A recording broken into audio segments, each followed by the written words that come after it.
I think the impact of the work so far it's affected a wide range of people. It probably should start with staff.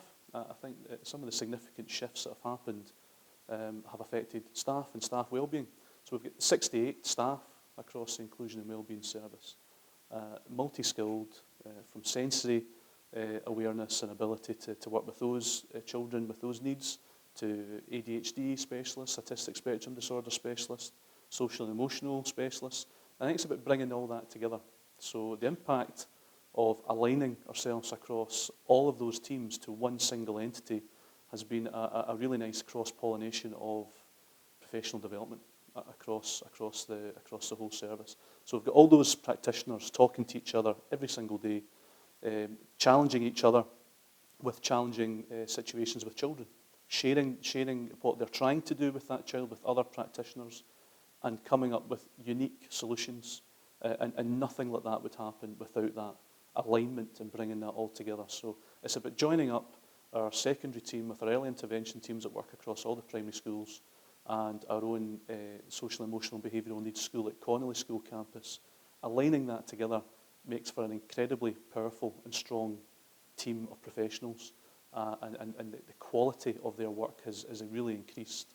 We actually talk about the wellbeing of our staff as well, and we've built in aspects into our working time agreement, which is all related to health and wellbeing of staff, and that came from feedback from staff, and we've tied all that together, and it's about people feeling good in the workplace. If our staff, their wellbeing has been taken care of, the quality of their work is fantastic. If we don't get the staff wellbeing right, then we don't affect the wellbeing of our children to the same effect. Certainly, most importantly, is the children and young people.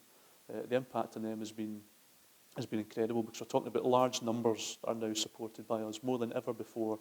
If we look across the whole service, we're touching about 600 children and young people. When we started, I'd been lucky if it around about 100. So the numbers are absolutely incredible, which creates its own issues and challenges, which we're aware of. And I think the next step of development is looking at how do we build that capacity in the system, because we can't keep adding to those numbers. So it's about how do we work with our colleagues across all the mainstream schools to support in a very kind of clever and strategic way, not just being so reactive. So that's been huge. So large numbers of children, but also quality of the difference it's having, positive relationships.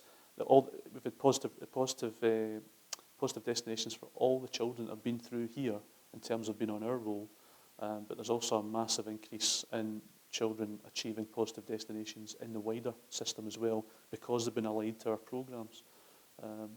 With pupils, for instance, doing retailing at level 5, and a lot of the children there, that's the highest level they've done of any qualification, and because it's linked to real employers with real work placements, they've all progressed on to something positive, to the point where we had one child who wanted to stay with us even though they had a job.